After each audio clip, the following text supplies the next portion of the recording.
Well, guys, just like that, the Denver Broncos concluded mandatory minicamp today, and now they're going to have the next 5 weeks off.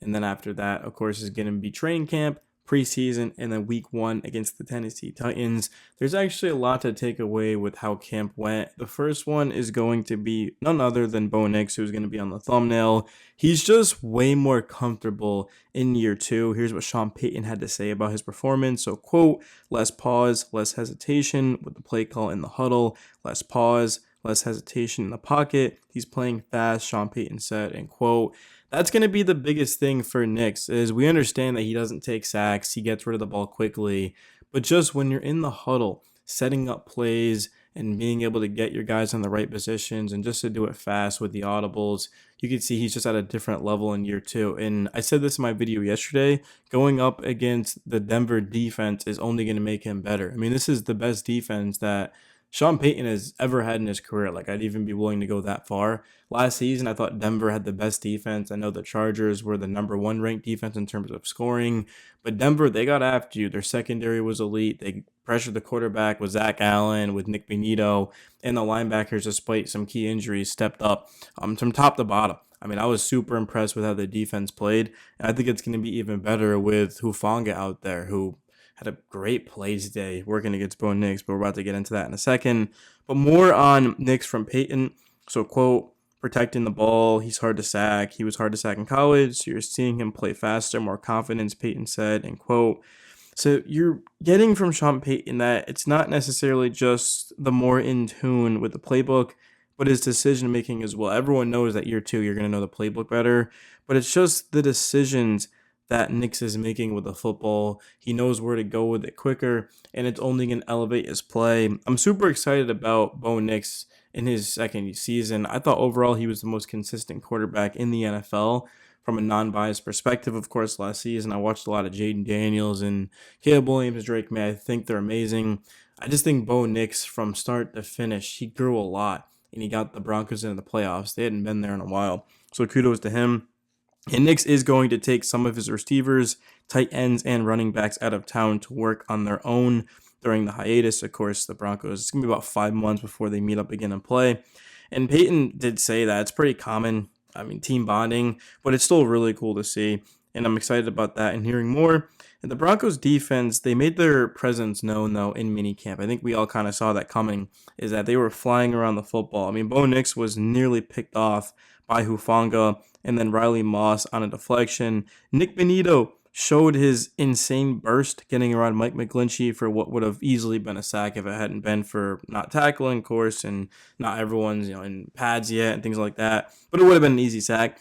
And the rookie Q Robinson continued to flash athleticism and length off the edge as well. So Denver was already good off of the edge, and now they add another rookie that seems to be breaking out in camp.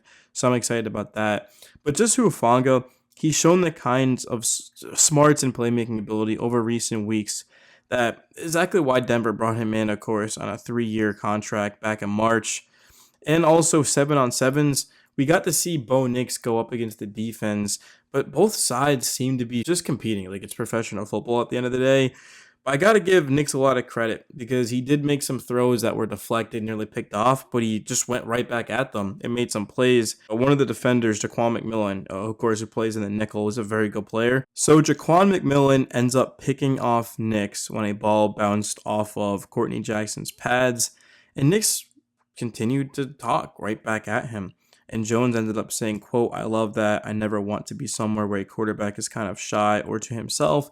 If the quarterback can kind of show that dog mentality, that goes a long way for me. It keeps us battling, keeps the competition super healthy and very competitive. I've liked what I've seen from him from that standpoint, end quote. That's a big time thing. It might not seem like much, but you're going up against the best defense in football. You're a year two quarterback. You throw a pick and you continue to go right at the defense. It takes a lot to be able to do that. I don't know if we see that from Bo Nix last year. Not to see he wasn't a competitor, because he certainly was. But I think year two Bo Nix is going to be even different. I think we'll be talking about him as a top 10 quarterback. I mean, I legitimately would argue he was a top 10 quarterback last year. I mean, he was that good. And especially considering no run game, and like Cortland Sutton was pretty much his only weapon. I mean, Marvin Mims kind of got going later on in the year, but there just wasn't much to work with, and Nix has continued to move the ball down the field and put up points. And then also some other noteworthy things is my guy Will Shepherd is actually with the Broncos, sort of like a tryout situation. Jaden Smith is there as well.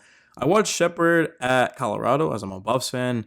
He's a big time receiver, about 6'3", can go up and catch the football. I don't think he's a perfectly polished prospect. Hoping he can make the roster because I think he's got potential.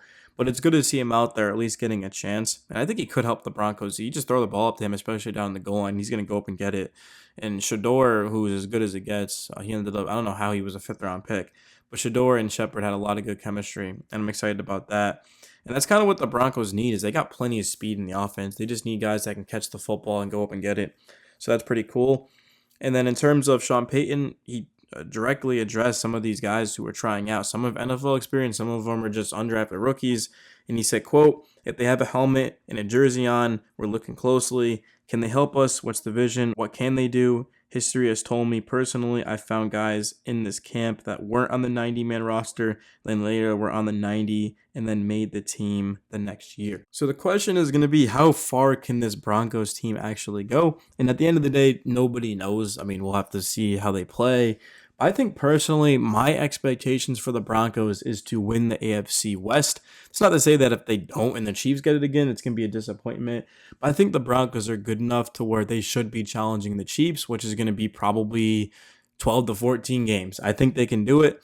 The schedule really isn't that bad with how good this defense is. Of course, with Bo Nix in that year too, the running back room looking very encouraging. And that's another thing I forgot to talk about was the running back room is so deep right now that probably two guys are going to be left off of the final roster. And I mean, certainly J.K. Dobbins is a lock. R.J. Harvey is a lock. He was a second round pick at running back. And then like Jaleel McLaughlin, Audric Estime, that's four right there. But then you also have to take into consideration that what about like a Tyler Boyd?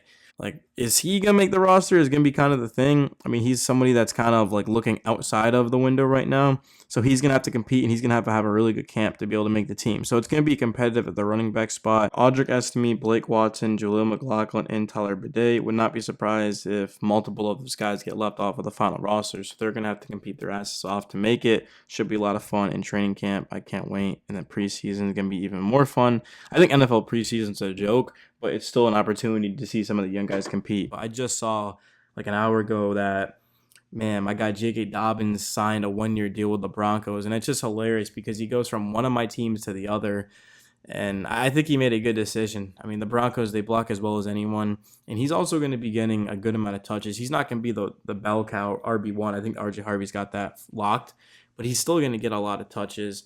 And I mean, what better opportunity than to come in and to play for Sean Payton, to play for Bo Nix, to be blocked, to have an elite defense behind you.